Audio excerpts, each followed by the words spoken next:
is our responsibility and our duty and our honor to preserve Longhouse and Jack's legacy and make sure that it thrives in the future, doing the things that Jack intended, which is showing people how to live.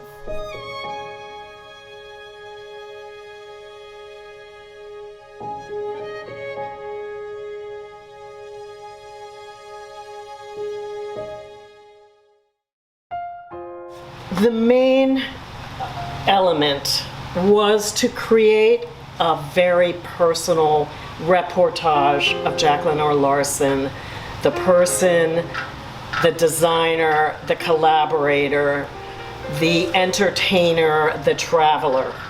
And we didn't want it to be a totally academic exercise where we would go through chronologically, but we wanted it to be a visual treat.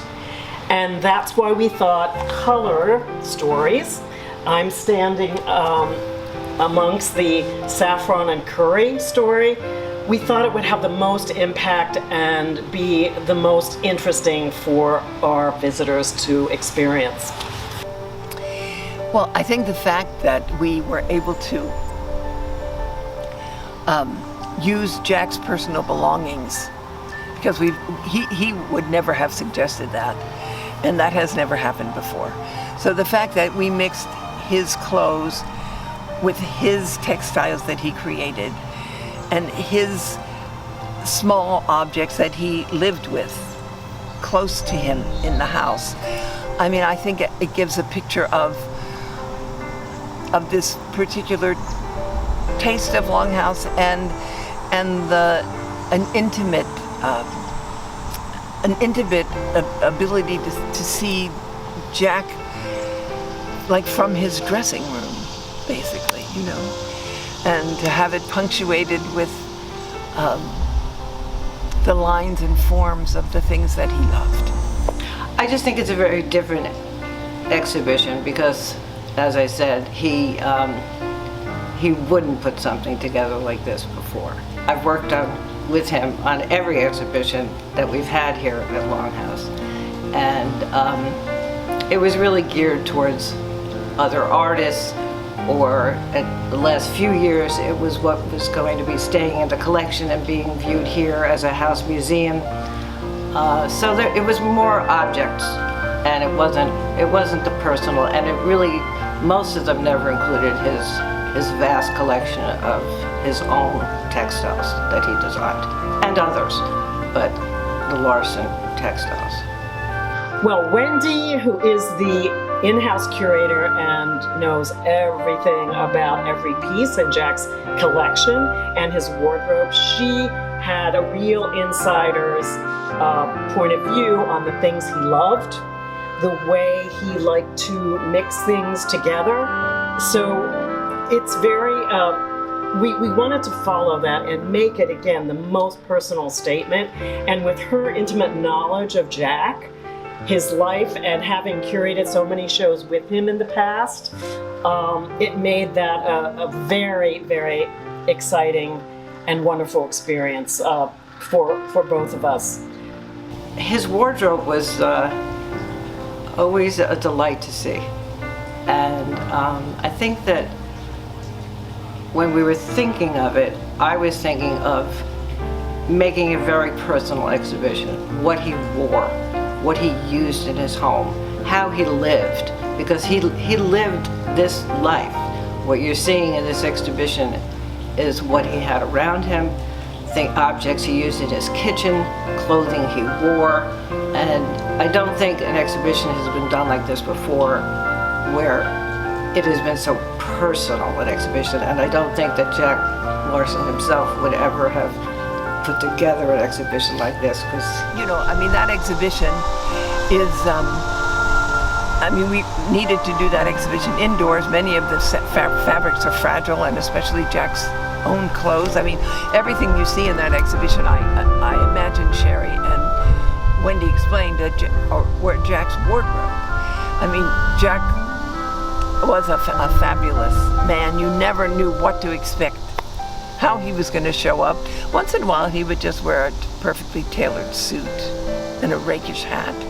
And other times he would appear in a big flowing cape or a totally ethnic costume made out of, bamboo shoots, or you never knew, but it was his, that was in his fiber, it was part of his being. He loved what he did. He loved the tactile nature of all the sensory things of everything, He was concerned with how they smelled, how they looked, how they sounded, how they felt. I mean, he was a totally sensory thing, which is what we want to bring to Longhouse. We want to enliven all your senses. Everything he did in his life, the way he entertained, graciously and like it was done with the sweep of a hand, the way he dressed, everything was of the same sort of collage or tapestry.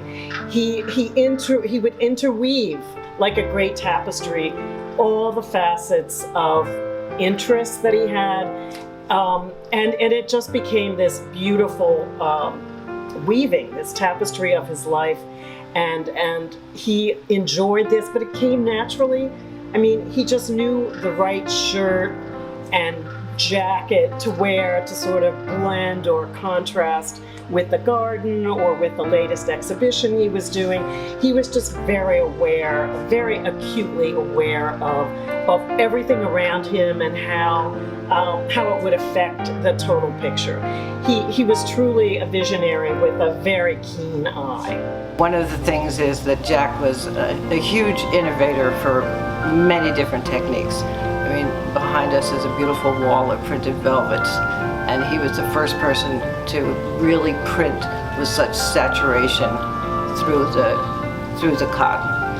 And he even developed a technique to be able to really know how that saturation took place, which was kind of a secret in the industry because he didn't share it with other people.